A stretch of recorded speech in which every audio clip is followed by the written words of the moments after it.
अस्सलामु अलैकुम रहमतुल्लाहि व बरकातुहू। उम्मीद है आप सब लोग खैरियत से होंगे। तो जी आज से हम लोग स्टार्ट कर रहे हैं हमारा एक नया सब्जेक्ट MTS 644 का final term syllabus. MTS 644 measure theory, जो कि वर्चुअल यूनिवर्सिटी का BS math and MSc math का एक सब्जेक्ट है। तो ये एक ऐसा सब्जेक्ट है जो कि 99% स्टूडेंट्स को बहुत ज़्यादा मुश्किल लगता है, क्योंकि इसमें हमारे मैथमेटिकल स्टेप्स नहीं है। ये जो सब्जेक्ट है हमारा, ये थियोरेटिकल बेस है और इसमें डिफरेंट थ्योरम्स हैं। तो इस वजह से ये बहुत ज़्यादा स्टूडेंट्स को मुश्किल लगता है और इसमें CGPA भी बहुत कम आती है।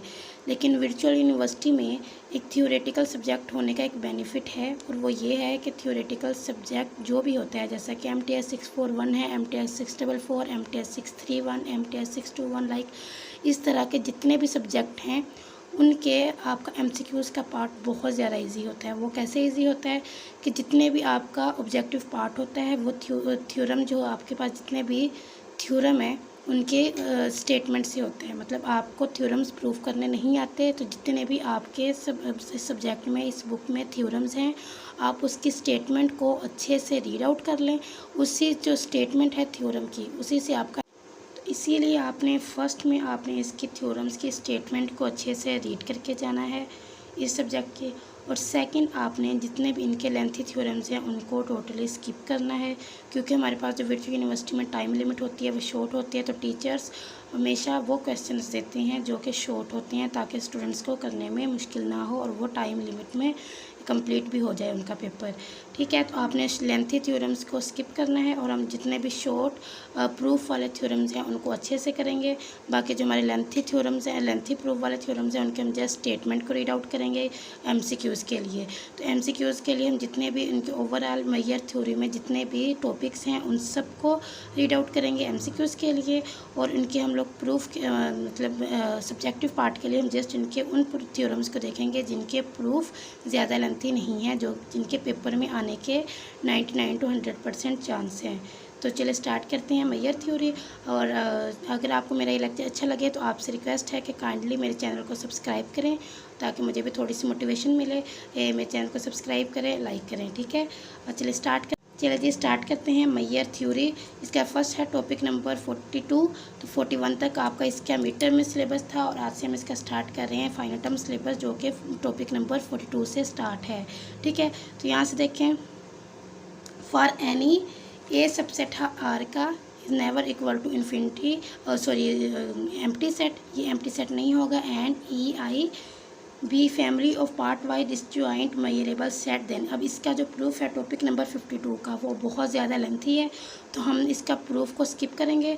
हम यहाँ पे जस्ट इसका ये स्टेटमेंट देखेंगे जो कि आपके MCQs में आ सकती है। अब MCQs में ये कैसे आ सकती है, एक तो वो ये वाली स्टेटमेंट आपको दे सकते हैं, ठीक है, ये वाला फार्मूला ये देंगे और आपसे पूछेंगे ये कौन सा सेट है। तो आपने क्या बताना है कि ये part wise disjoint measurable set है, ठीक है।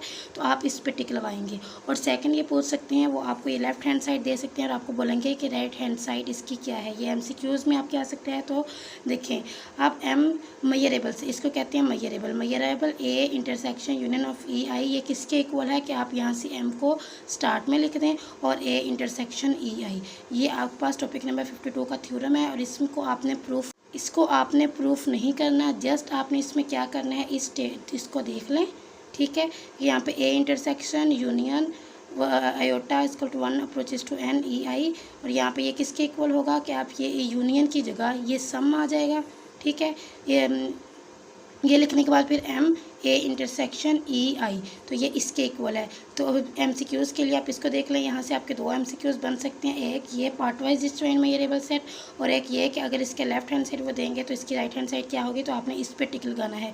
ये यहाँ पे आप इसको स्टार्ट में इसको ये यूनियन की जगह आप ये सम का साइन लिख देंगे, फिर ये M A इंटरसेक्शन EI, ठीक है। अब सेकेंड टॉपिक नंबर 43 है, ये भी आपका बहुत ज़्यादा लेंथी है, आप अपने हैंडआउट्स में देख सकते हैं।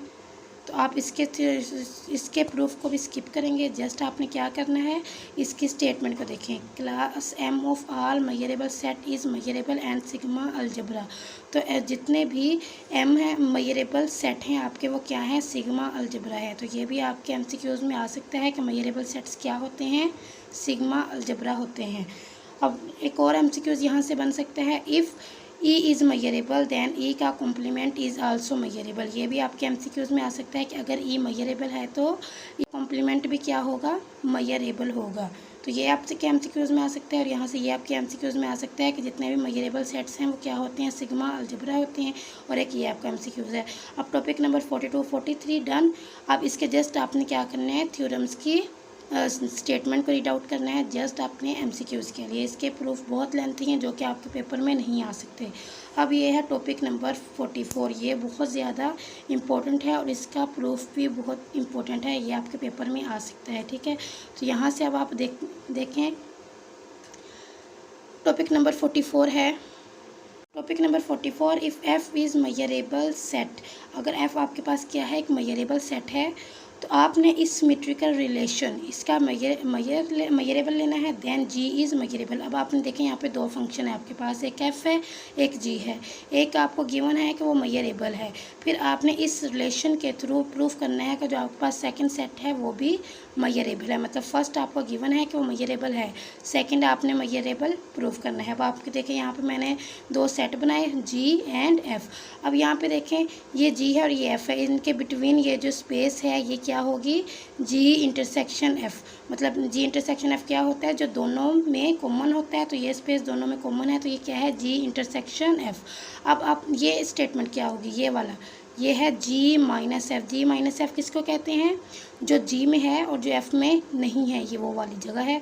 और ये इसको हम आप क्या बोलेंगे, एफ़ माइनस जी। एफ़ माइनस जी से क्या मतलब है कि जो एफ़ में सेट में है जी सेट में नहीं है। ठीक है, तो ये यहाँ ये कॉन्सेप्ट को देखें कि दो आपने सेट लिए, ये सेट जी है, ये सेट एफ़ है। ये इसको आप लिख सकते हैं जी माइनस एफ़। जी माइनस एफ़ का मतलब जो जी में है एफ़ में नहीं है। तो ये वाली स्पेस जी में है लेकिन एफ़ में नहीं है। ये है जी इंटरसेक्शन एफ़ और ये क्या है, एफ़ माइनस जी का देखें जो एफ़ माइनस जी।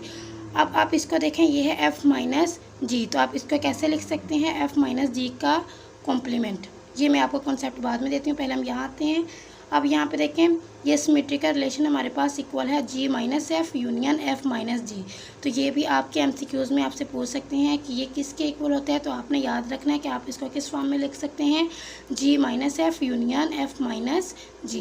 किसके इक्वल, पहले आपने एफ़ माइनस जी कर देना है या जी माइनस एफ़ कर देना है, फिर यूनियन एफ़ माइनस जी, जी माइनस एफ़। तो पहले आप इस स्टेटमेंट को लिख लें जी माइनस एफ़, फिर आप लिख लें यूनियन जी एफ़ माइनस जी। फिर अब आपने क्या करना है, आप ज़रा इस पर आएँ, जो हमने ये सेट्स बनाए हैं, जी माइनस एफ़ किसका सबसेट है, एफ़ इस सिमेट्रिकल रिलेशन का। अब ये कैसे है ये भी मैं आपको बताती हूँ। जी माइनस एफ़ क्या है, देखें जी माइनस एफ़ ये है जिसमें जी की देखिए जी माइनस एफ़ वो है जिसमें जी इंक्लूड होगा और एफ़ नहीं होगा। तो ये क्या है, जी माइनस एफ़, ये सबसेट है हमारे पास इसका। कैसे, देखिए जी माइनस एफ़ ये सिमेट्रिकल रिलेशन किसके इक्वल है, इन दोनों के यूनियन के इक्वल है। मतलब आप इन दोनों का यूनियन लेंगे तब आपके पास ये आएगा। मतलब कि इस सिमेट्रिकल रिलेशन में जी माइनस एफ़ भी है, एफ़ माइनस जी भी है। तो यहाँ से आप लिख सकते हैं जी माइनस एफ़ क्या है, मतलब जी माइनस एफ़ इसी के अंदर है, इसी के अंदर है ना। देखिए जी माइनस एफ़ का यूनियन लिया एफ़ माइनस जी के साथ, तो तब आपके पास ये रिलेशन आया। तो मीन के इसमें ये है, ये वाली वैल्यू भी है, तो ये वाली वैल्यू इसका सबसेट है, इसका सबसेट है। जी माइनस एफ़ सबसेट है इस सिमेट्रिकल रिलेशन का। ये मैं आपको सारे स्टेप बताऊंगी कि हमने क्यों किए लास्ट में। ठीक है, अब आपने क्या करना है, इसका लेना है मयरेबल, इसका भी लिया और इसका भी लिया, इन दोनों का मयर लेंगे। अब देखें जी माइनस एफ़ ज़ीरो हो सकता है। अब देखें अगर इनमें से एक को हमने, ये ज़ीरो के इक्वल है, इनमें से एक वैल्यू हमारी ज़ीरो है, ये ज़ीरो नहीं हो सकती, लेकिन ये वाली वैल्यू हमारी ज़ीरो हो सकती है। ये क्यों ज़ीरो नहीं हो सकती, कि जब हम किसी भी रिलेशन का मयर लेते हैं तो वो नॉन नेगेटिव होना चाहिए। अगर हम इसको ज़ीरो कर दें तो ये क्या हो जाएगा, नॉन नेगेटिव, मतलब ये नेगेटिव में चला जाएगा, माइनस में वैल्यू हो जाएगी, जो कि ऐसा पॉसिबल नहीं है। तो हम क्या करेंगे, हम इसको ज़ीरो के इक्वल प्रूफ कर देंगे। ठीक है, तो अब देखें जी ये ज़ीरो के इक्वल आया, और जब भी कोई रिलेशन हमारा जिसका हम मयरेबल लेते हैं और वह ज़ीरो आ जाए, ये थ्योरम आपने मिड टर्म सिलेबस में रीड किया होगा, तो वो हमारे पास मयरेबल होता है। देखिए अब जी माइनस एफ़ ज़ीरो के इक्वल आया, तो ये क्या है, मयरेबल। तो जी माइनस एफ़ मयरेबल है, तो एफ़ माइनस जी भी क्या होगा, मयरेबल होगा। ये रिलेशन आपने लिखा है और ये क्यों लिखा है ये भी मैं आपको बताती हूँ। आपने लिखा है पहले एफ़, ये वाला सेट एफ़, ठीक है, लिख लिया। अब इसके इंटरसेक्शन लेना है आपने एफ़ माइनस जी के कॉम्प्लीमेंट के साथ। आपके पास एफ़ माइनस जी ये है, तो इसका कॉम्प्लीमेंट ये होगा। एफ़ माइनस जी का कॉम्प्लीमेंट आपने यहाँ पे क्यों लिया ये अब मैं आपको बताती हूँ, लेकिन पहले समझे एफ़ माइनस जी का कॉम्प्लीमेंट है क्या। ये है एफ़ माइनस जी हमारे पास, ये है जी माइनस एफ़। तो एफ़ माइनस जी का कॉम्प्लीमेंट क्या होगा, जी माइनस एफ़ का कॉम्प्लीमेंट। देखें यहाँ पे अब आप इस जी माइनस एफ़ को क्या लिख सकते हैं, एफ़ माइनस जी का कॉम्प्लीमेंट। ठीक है, ये मैंने जी माइनस एफ़ को किस फॉर्म में लिख लिया, एफ़ माइनस जी का कॉम्प्लीमेंट। जी माइनस एफ़ से क्या मुराद है, जो जी में है जो एफ़ में नहीं है, और एफ़ माइनस जी का कॉम्प्लीमेंट से का भी यही मीनिंग है। एफ़ माइनस जी ये है, लेकिन जब आप इसका कॉम्प्लीमेंट लेंगे, इसका अपोजिट लेंगे तो ये वाली वैल्यू होगी। अब आपने यहाँ पे क्या करना है, एफ़ का इंटरसेक्शन लेना है एफ़ माइनस जी के कॉम्प्लीमेंट के साथ। ये आपके पास एफ़ है, एफ़ माइनस जी का कॉम्प्लीमेंट क्या है, ये है। एफ़ माइनस जी का कॉम्प्लीमेंट क्या है, ये कॉम्प्लीमेंट है, तो इसीलिए एफ वैसे एफ़ माइनस जी ये है, कॉम्प्लीमेंट ये है, तो आपको इसको इंटरसेक्शन की फॉर्म में लिखा। अब देखें एफ़ माइनस जी का कॉम्प्लीमेंट किसके इक्वल है, मैंने अभी आपको बताया एफ़ माइनस जी का जब आपने कॉम्प्लीमेंट लिया ये जी माइनस एफ़, ये किसके इक्वल है, सेट जी के।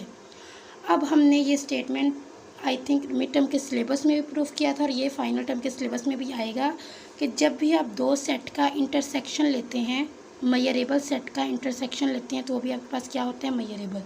तो ये देखें जी हमारे पास क्या है, जी को हम लोग ऐसे भी लिख सकते हैं as F intersection G union G minus F is measurable. अब आपने मेरी ये दो बातें याद रखनी है, एक ये कि ये वाला रिलेशन किसके इक्वल होता है, एफ़ ये जी ये किसके इक्वल होगा, जहाँ पर भी ये आएगा आपने इसको याद कर लेना है। आप क्या लिखेंगे, G minus F union F minus G. और जहाँ पर एक सेट, फॉर एग्जांपल यहाँ पे एफ़ है लेकिन यहाँ पे जी है, तो मैं जी के अकॉर्डिंग बता देती हूँ, जी है तो यहाँ पे आप क्या लिखेंगे, F intersection G union G minus F. ठीक है, यहाँ पर भी कोई ऐसा सेट आएगा जिसको आपने मेजरेबल प्रूफ करना होगा, तो आप उसको इस फॉर्म में लिख सकते हैं। देखिए हमने पढ़ा था कि जब दो सेट का हम इंटरसेक्शन लेते हैं वो भी मेजरेबल होता है, या दो मेजरेबल सेट का यूनियन लेते हैं वो भी मेजरेबल होता है। यहाँ तक आंसर भी ठीक है, लेकिन अगर आप जी, क्योंकि देखिए हमने जी के बारे में बताना था कि जी मेजरेबल है, एफ़ तो हमें पता है कि वो मेजरेबल है, हमने जी का बताना था। ठीक है, तो हमने जी को इस फॉर्म में लिखा यूनियन की फॉर्म में। तो यूनियन दो सेट का यूनियन होता है वो मेजरेबल होता है, तो ऐसा प्रूव हो गया कि जी हमारे पास क्या है, मेजरेबल है। ठीक है, मैं एक बार फिर से इसको रिपीट कर देती हूँ। अगर एफ आपके पास मेजरेबल सेट है तो आपने इस रिलेशन के थ्रू प्रूफ करना था कि हमारे पास जी भी मेजरेबल है। सबसे पहले फिर आप इस रिलेशन को लिखेंगे, इसको आप अच्छे से याद कर लें कि ये किसके इक्वल होता है, G minus F union F minus G के। फिर देखें जी माइनस एफ़ इसमें है, ये जी माइनस एफ़ और एफ़ माइनस जी दोनों इसमें है, तो आप इसको इस फॉर्म में लिख सकते हैं, जी माइनस एफ़ सबसेट है एफ़ इंटर ये इस सिमेट्रिकल रिलेशन का। फिर आपने दोनों सेट पर मतलब कि इस सिमेट्रिकल रिलेशन में जी माइनस एफ़ भी है, एफ़ माइनस जी भी है, तो यहाँ से आप लिख सकते हैं जी माइनस एफ़ क्या है, मतलब जी माइनस एफ़ इसी के अंदर है, इसी के अंदर है ना। देखिए जी माइनस एफ़ का यूनियन लिया एफ़ माइनस जी के साथ, तो तब आपके पास ये रिलेशन आया। तो मीन कि इसमें ये है, ये वाली वैल्यू भी है, तो ये वाली वैल्यू इसका सबसेट है, इसका सबसेट है, जी माइनस एफ़ सबसेट है इस सिमेट्रिकल रिलेशन का। ये मैं आपको सारे स्टेप बताऊंगी कि हमने क्यों किए लास्ट में। ठीक है, अब आपने क्या करना है, इसका लेना है मेजरेबल, इसका भी लिया और इसका भी लिया, इन दोनों का मेजर लेंगे। अब देखें जी माइनस एफ़ ज़ीरो हो सकता है। अब देखें अगर इनमें से एक को हमने ये ज़ीरो के इक्वल है, इनमें से एक वैल्यू हमारी ज़ीरो है, ये ज़ीरो नहीं हो सकती, लेकिन ये वाली वैल्यू हमारी ज़ीरो हो सकती है। ये क्यों ज़ीरो नहीं हो सकती, कि जब हम किसी भी रिलेशन का मेजर लेते हैं तो वो नॉन नेगेटिव होना चाहिए। अगर हम इसको ज़ीरो कर दें तो ये क्या हो जाएगा, नॉन नेगेटिव, मतलब ये नेगेटिव में चला जाएगा, माइनस में वैल्यू हो जाएगी, जो कि ऐसा पॉसिबल नहीं है। तो हम क्या करेंगे, हम इसको ज़ीरो के इक्वल प्रूफ कर देंगे। ठीक है, तो अब देखें जी ये ज़ीरो के इक्वल आया, और जब भी कोई रिलेशन हमारा जिसका हम मेजरेबल लेते हैं और वो ज़ीरो आ जाए, ये थ्योरम आपने मिड टर्म सिलेबस में रीड किया होगा, तो वो हमारे पास मेजरेबल होता है। देखिए अब जी माइनस एफ़ ज़ीरो के इक्वल आया, तो ये क्या है, मेजरेबल। तो जी माइनस एफ़ मेजरेबल है, तो एफ़ माइनस जी भी क्या होगा, मेजरेबल होगा। पर हमारा ये थ्योरम प्रूफ हो गया, जो कि बहुत ज़्यादा इंपॉर्टेंट थ्योरम है आपके सब्जेक्टिव के रिलेटेड। अब नेक्स्ट हम लोग सोल्व करेंगे टॉपिक नंबर 45। ठीक है, 44 तक हो गया, अब हमने 45 को सॉल्व करना है। G delta and F sigma set, इनकी सिंपल आपने डेफिनेशन करनी है, ये आपके एमसीक्यूज़ में भी आ सकती हैं और ये आपके सब्जेक्ट में भी आ सकते हैं, और ये भी बहुत ज़्यादा इंपॉर्टेंट है। जी सिग्मा सेट आपने इसको सबसे पहले इस फॉर्म में लिखना है, जी डेल्टा है, जी डेल्टा सेट इसको आपने इस फॉर्म में लिखना है, ए सबसेट है आर का और ये इन्फिनिट एम्प्टी सेट नहीं है। Is said to be G sigma set if it can be written as countable intersection of open set. दो बात याद रखनी है यहाँ पे, जी डेल्टा सेट में दो बातें आप लोगों ने याद रखनी है। पहली बात कि इसमें काउंटेबल इंटरसेक्शन होता है, दूसरी बात किसका, ओपन सेट्स का। ठीक है, countable intersection of open sets. और इसको आप कैसे लिख सकते हैं, इंटरसेक्शन, काउंटेबल इंटरसेक्शन। अब ये आपने सेट लिख लिया, a-1/n b+1/n किसके इक्वल है, a to b के। ठीक है, तो जी डेल्टा में क्या है, दो चीज़ें हैं, काउंटेबल इंटरसेक्शन किसका, ओपन सेट्स का। ठीक है, अब इसको आप लोग क्या ट्रिवियली सिग्मा सेट भी कहते हैं। और इसमें देखें क्या है, काउंटेबल इंटरसेक्शन है मेजरेबल सेट का। ठीक है, अगर ये मेजरेबल है जी डेल्टा तो आप इसको बोलेंगे ये काउंटेबल इंटरसेक्शन है मेजरेबल सेट का, countable intersection of open set. और मेजरेबल के केस में countable intersection of measurable set. अब एफ डेल्टा सेट पे आ जाएं। एफ डेल्टा सेट को भी आपने सेम उसी फॉर्म में पहले लिखा, इसमें यहाँ पे जस्ट चेंज आएगा, countable union of close set. याद रखना है जी डेल्टा में है काउंटेबल इंटरसेक्शन और एफ सिग्मा में है काउंटेबल यूनियन। यहाँ पे है ओपन सेट, यहाँ पे है क्लोज। फ्रेंड्स आपने याद रखना है। और इसका किस फॉर्म में लिखना है, ए टू बी a+, ये देखें इनकी दोनों फॉर्म भी सेम है, जस्ट चेंज है यहाँ पे कि इसमें यूनियन होगा और इसमें इंटरसेक्शन होगा। ये काउंटेबल यूनियन है, ये काउंटेबल इंटरसेक्शन है। ठीक है, अब A to B is called F sigma set. और इसको मेजरेबल के केस में आप कैसे लिख सकते हैं, एफ सिग्मा इज मेजरेबल कब होगा, जब आपका काउंटेबल यूनियन और मेजरेबल सेट होगा। ठीक है, फिर आप टॉपिक नंबर 46 पे आ जाएं। इसका थ्योरम बहुत लेंथी है तो हम उसको स्किप करेंगे। तो इसका जस्ट आपने स्टेटमेंट देखनी है MCQs के लिए। आपके पास स्टेटमेंट है, गिवन एनी ए सबसेट है आर का, और ये कभी भी एम्प्टी सेट नहीं होता। And there is G sigma set G with a subset है जी का। एंड आपने इसको स्किप करें, जस्ट ये बात याद रखनी है कि M of A M of G के इक्वल होता है कब, देखें जब ए आपके पास सबसेट है जी का।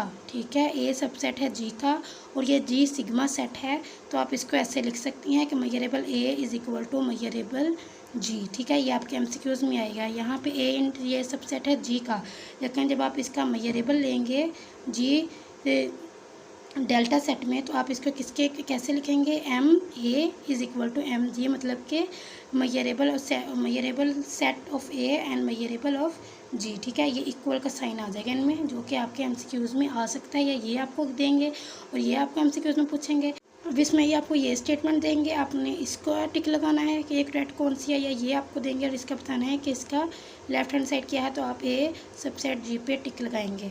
तो जस्ट MCQs के लिए आप इसको अच्छे से देख लें, ये आपके MCQs में आ सकता है। और स्किप मैं इसके लिए इसलिए करवा रही हूँ क्योंकि बहुत लेंथी, आपको मेरी बात पे यकीन नहीं आ रहा तो आप अपने हैंडआउट्स ओपन करें, टॉपिक नंबर 46 को देखें। वो इतना लेंथी है कि वो आपके पेपर में आ ही नहीं सकता, तो इसलिए जो बहुत ज़्यादा लेंथी है उनको जस्ट मैं स्टेटमेंट करवा रही हूँ MCQs के लिए। और जो शॉर्ट स्टेटमेंट वाले हैं, थ्योरम शॉर्ट प्रूफ वाले, उनको हम एज ए सब्जेक्टिव पार्ट के लिए उसको सोल्व करेंगे।